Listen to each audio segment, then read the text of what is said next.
Welcome into the program. I forgot the name of it. I think it's TexAgs Rewind, but I do know who sponsors it. That is T-Mobile, and they want to have you visit T-Mobile.com/acrossamerica so you can learn how you can get more value and how you can get more coverage through T-Mobile. This phone right here, I like to point at it. It is a T-Mobile phone.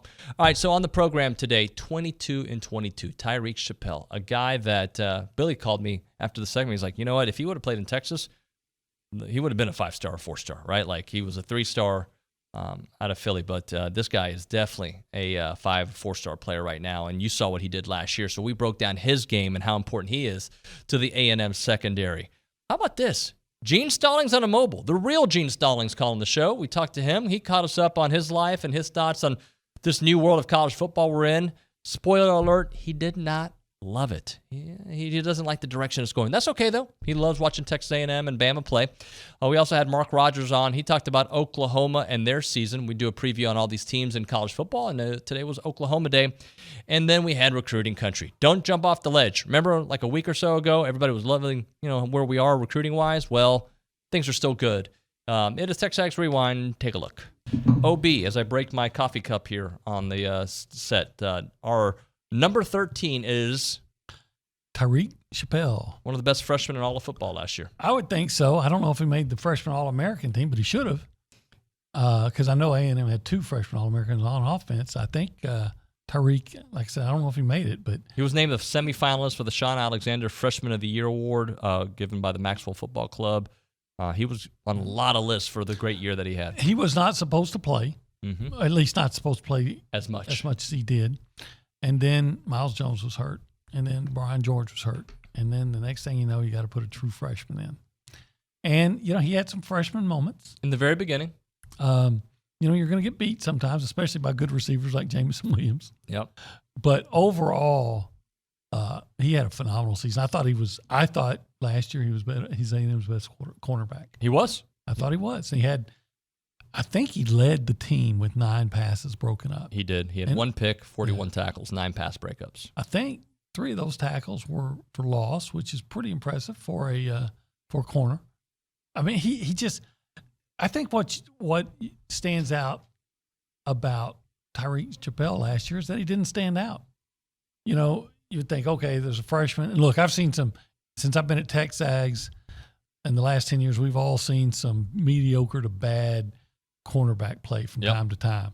But you didn't notice that about Tyrique. He just went out and played well. And, a lot of times a corner can be like an offensive lineman in that you notice him when he's getting beat the most. You're like, oh, gosh, that guy's toast. But that really wasn't the case with him. I think there was went a out moment. And played really well. Yeah, when he first started, and there may have been a game or two where you're like, but like you expected them to test him because he was a freshman. But think about, we talk so much about Bryce Foster being forced into being a starter his freshman year and how much better he is for it. And also Reuben Fothery working his way and how much better he is for it. Now, I don't think enough is made of Tyreke Chappelle being in the same situation and coming in after Miles gets hurt on a big touchdown, by the way, and having to step up and be a guy that the team could depend on the rest of the way. A team that was winning a lot of football games after that. Yeah, again, everything about the kid was positive. Now, is he going to give up some touchdown passes? Yes, every cornerback does.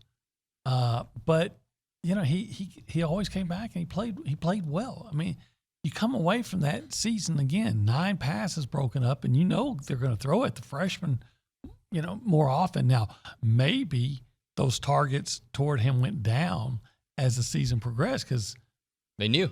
People say, hey, this guy, is not a punching bag. This guy make you work. For instance, he had 3 passes broken up against Auburn. He only had 1 the rest of the year, but I wonder how many targets were at him after that. I think he was just a 3-star. I'm trying to go back. Just a 3-star. He's another example of those 3 stars that, like Isaiah Rakes, and that Jimbo does a great job of Nias bringing in that's so many of us get so worked up about 5 and the 4. What does this guy up in Nashville or up in Boston or wherever Farrell lives now, or Kansas City with Jeremy Crabtree, who I actually respect a lot, Jeremy Crabtree. But, what does this guy see that makes you want to put more in stock of what he thinks than your own coaching staff. Well, let's talk some football, Coach. I'm always curious that what kind of emotional swings or whatever do you have going on when A&M and Alabama actually play? Well, I'm asked that question quite frequently. I want the best team to win. It seemed like in the past several years, Alabama's had the upper hand. Alabama's playing extremely well. They've got A&M playing well now. I think A&M is ranked 7th in the country. And when A&M and Alabama plays, I will assure you that will be a big game. Yeah, last season was so much fun to watch. I'm sure that game for you must have been difficult because it was so close and it came down to that last field goal kick. Just your memories of last year's A&M victory over Alabama, 41-38. I remember it well. It was an outstanding game, and I try to watch as much college football as I possibly can, especially the games that I've got some interest in. I'm interested in all the games, but when A&M plays and Alabama plays and Clemson plays and those kind of things, I've got a little bit more interest.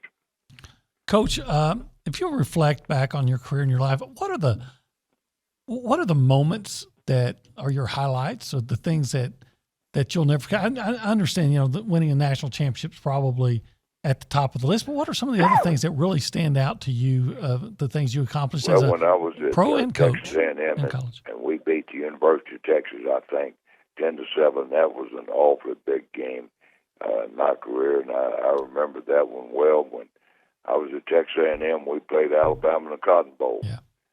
That was a big game. So I've been involved in quite a few what we call big games, and those little games are important. If you don't think they're important, you just lose one. And then all of a sudden you'll see that little gimme game that you're supposed to win is pretty important too. And then defense, obviously you started off our conversation with the importance of defense to what Coach Venables does. How is the defense going to look different?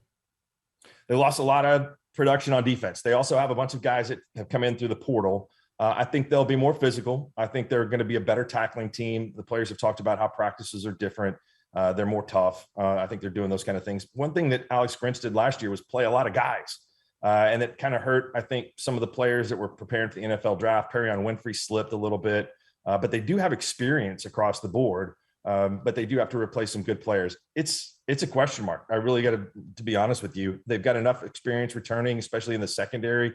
Some guys that have been hurt. This could be a pretty good defense, but again, it's not been great the last couple of seasons. But they've got to be better fundamentally. They've got to be able to tackle, and I think that they're going to change schemes and go away from what Alex Grinch did this year. So I think picking that up in a short amount of time is a concern too. How manageable is the schedule for OU this year?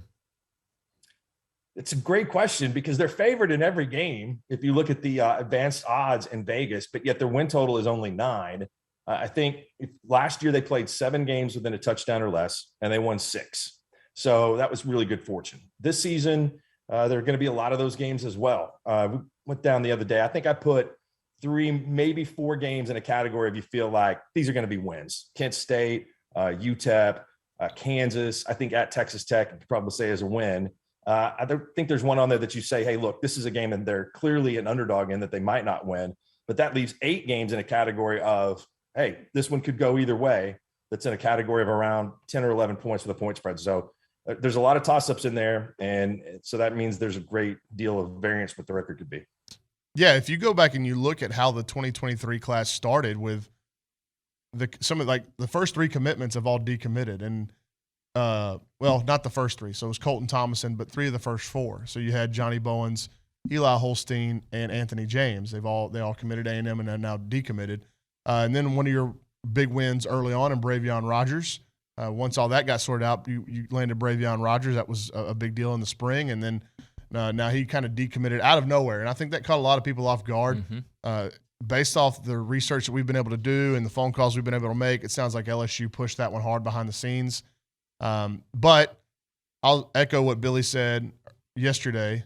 This thing ain't done. And I think A&M will be right there for Bravion as long as they keep pushing for him. And, I think LSU did a good job. It's recruiting, right? So you got if you're recruiting a kid that's committed elsewhere, what's the first way you start breaking down the door? You create doubt, right? So I think LSU did a good job of creating some doubt for Bravion. I think they threw the numbers that A&M signed last year at Bravion. They took 6 DBs, all this kind of stuff, and that created enough doubt for him to back off his commitment. Now, you can obviously counter that.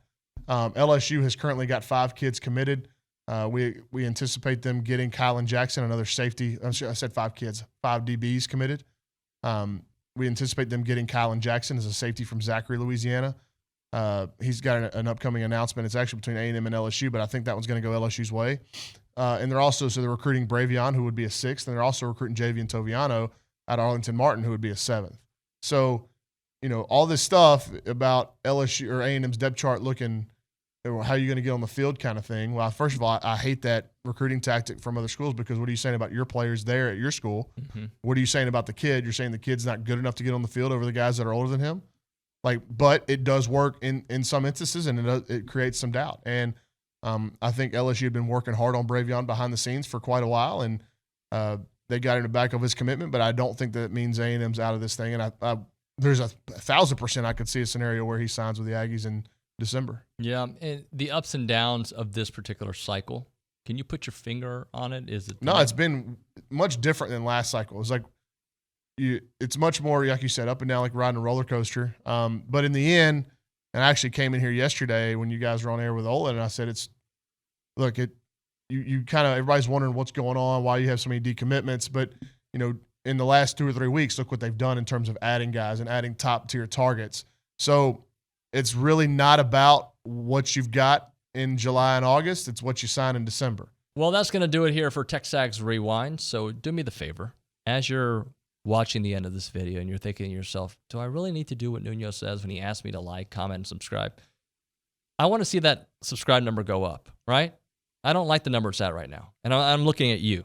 I mean, we finally clipped 8,000 the other day. Bro, we should be at 100,000 for real. I agree. There are seriously, and maybe guys. What if everybody got us to 10 by the end of football season? If they got us to 10 by football season, we'll give them some YouTube. Would you do a pizza party for everybody? I don't have any money, but Billy might. We can ask Billy. We could do a pizza, like the elementary pizza party where they cut the pieces about an inch. Oh, like we do it for my kids and make them. You guys stretch a medium through 4 kids, don't y'all? We do that, and they're but Dad only had 3 slices. Yeah, you had 3 You got 3 slices, son. What are you talking about? 3 slices, really, a slice and a half. But I ain't gonna tell them. So those of you watching right now, if you're still watching, if you have not subscribed, you're breaking my heart. All right, I'm in my feels. It's TexAgs Rewind.